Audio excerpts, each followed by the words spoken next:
Hello and welcome back to our Let's Build of the Titan II missile complex.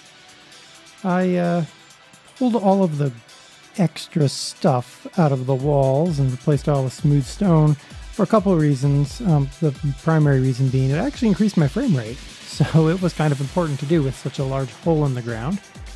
And I did finish coring it all out, only to realize after the fact that I probably could have quarried a lot less, but oh well, it's been done. And for a texture, I decided the outside of all of our silo area is going to be in reinforced stone. When they actually built these, they used concrete and steel rebar, a lot of steel rebar. But concrete in Minecraft doesn't look really concretey, it looks like stone. So I decided to reinforce stone. It looked that dark enough concrete color. And of course, circles in Minecraft. Always a challenge to make a circle in Minecraft. And this view isn't even, I don't even think we're halfway up, honestly. There's quite a bit more above the camera view here. Once I got to a certain point, I didn't want to cut off your ability to see, because that is going to happen later. And I went ahead and filled in our floor, or our base of the silo. It's actually not going to be the true floor.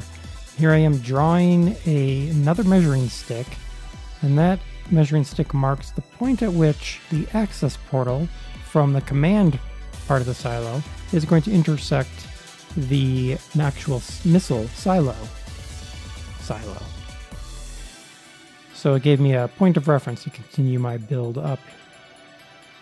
Once I got to a certain height, I decided what I needed to do was put my missile in. And to do this, I just ran some aluminum up, measured down 32 meters, which is about the height of a Titan II missile, and then ran aluminum up the sides to make kind of a missile-ish shape. I did discover after this that you cannot, at least with the aluminum I'm using, you cannot microblock. So after I did this, later I will actually remove this and I replace it with steel. It looks extremely similar to the aluminum I was using, and I can microblock it. Now at this point I'm putting in what was the stabilizer unit underneath the Titan II missile. It was actually, in the silo itself, it would have been hung on giant springs to allow the Titan II missile, in the event of an attack, to rock ever so gently in its silo and still be capable of launching. And then I'm going to spend a little bit of time playing with a drawbridge, trying to figure out how I'm going to make the walkways that descend down. And while I continue this build up, we'll talk a little bit about that Titan II missile with 2 nuclear weapons attached to the top of it. Now the Titan I was the first multi-stage intercontinental ballistic missile for the United States. It used a liquid oxygen and rocket propellant 1 as propellant. It was the first to be staged in underground silos. However, the missiles took about 15 minutes to refuel. The liquid oxygen has to be kept super chilled, and it can't be held inside the missile itself. The missile had to be fueled, then it was lifted via a giant elevator to above ground to be launched, then it was guided to the target by radio aiming ground stations. The Titan II, however, was designed to replace the Titan I before the Titan I was even fully deployed. The Titan II was the first intercontinental ballistic missile with an inertial navigation system. This meant that it could not be jammed. You could jam a Titan I missile, you jam those radio aiming stations, and it can't aim. Titan II used an advanced inertial nav computer. It was a marvel at the time. It had a whole 12.5 kilobytes of memory. Propelled by Aerozyme 50 and dinitrogen tetraoxide. The propellant is hypergolic. If it came into contact with each other, it would ignite. Now, Aerozyme 50 could ignite when in contact with everyday objects. It reacted with water and oxygen.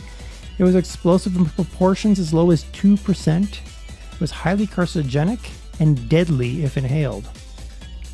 The dinitrogen tetraoxide is listed as a poison A by the US government, the most deadly category of man-made chemicals. It could spontaneously ignite if it touched leather, paper, cloth, or wood. Reacting with water would create a corrosive acid, and it destroys the tissue of your respiratory system if you inhale it. Isn't that wonderful? Now here I'm building up the internal walls of the silo. It's actually triple wall in the real Titan 2. It's sort of a triple wall.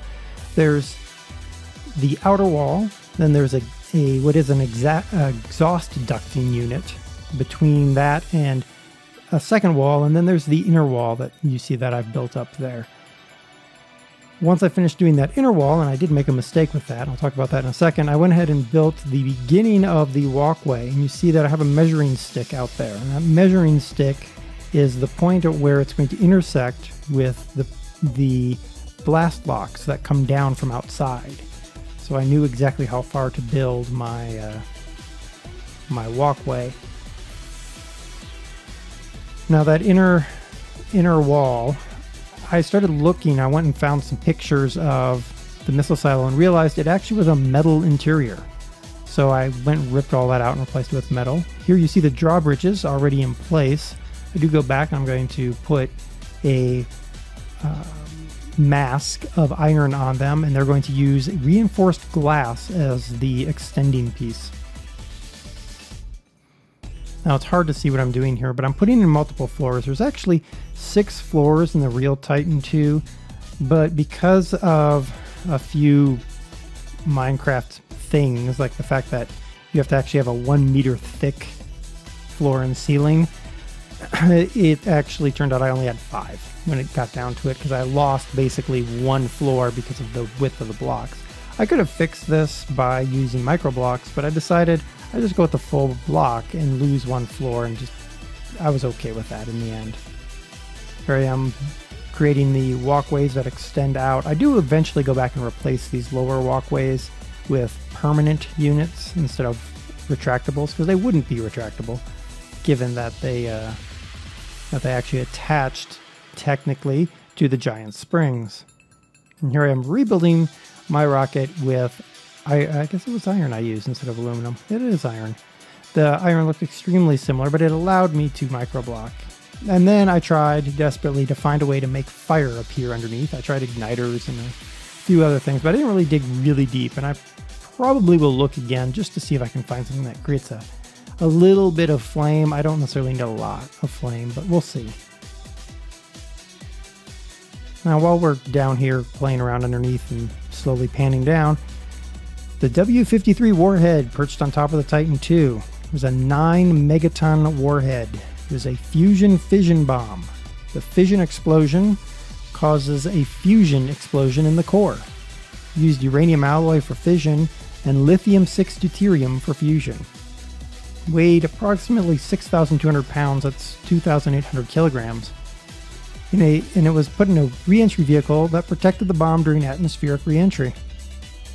Detonated at proper height, fireball would be approximately 4 to 5 kilometers. That's 2.5 to 3.1 miles in diameter.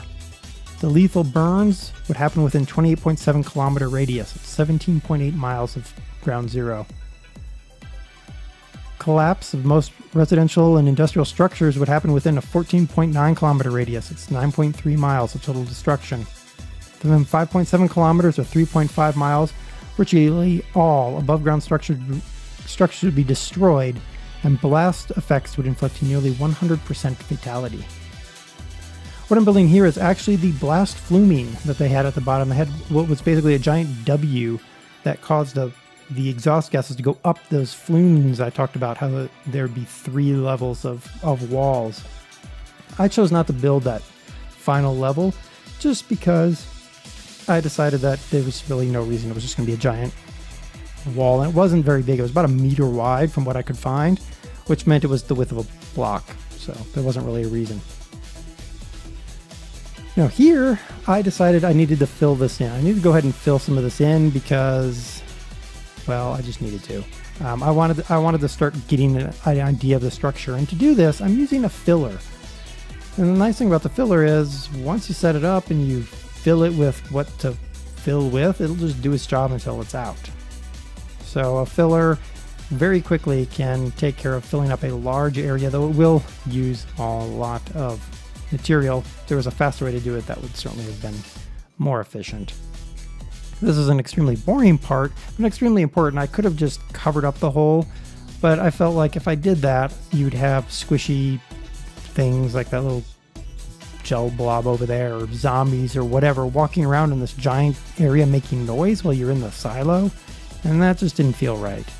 So I was like, well, fine, we'll just use the filler because we can make a quick filling of everything and that'll take care of our problem. We'll get it all filled up and cap it off with some dirt. There we go. That's the word I'm looking for. Dirt. Cap it off with some dirt, and that would take care of all of our problems. I disappear for a little bit here while I have to fill in the backside. It also means that I have less of those slimes spawning, which is really actually an annoyance when it comes down to it. Now, we've not quite completely finished the missile silo itself. One of the biggest things is the big blast door. Now, a downside to Monster and most of the new packs is they don't have Red Power 2. That mod has been abandoned apparently by its mod author, but it had the amazing frame motors, and that allowed me to make giant movable structures. Unfortunately, there's nothing that's similar here in Monster. I found a few things that are close, but I'm going to have to decide if I'm going to try to animate the blast doors or if I'm just going to put the blast doors in a position and leave them be at that. And I'm going to have to think about that. Maybe I'll have a decision by next time. And by the way, speaking of next time, it's when I've got time. Please remember that every minute of video you see here is 10 minutes of my time. So this is about a 12-minute video. That was 2 hours of work. Till next time, I've been DerTebbers, building a Titan II missile silo. Bye, everybody.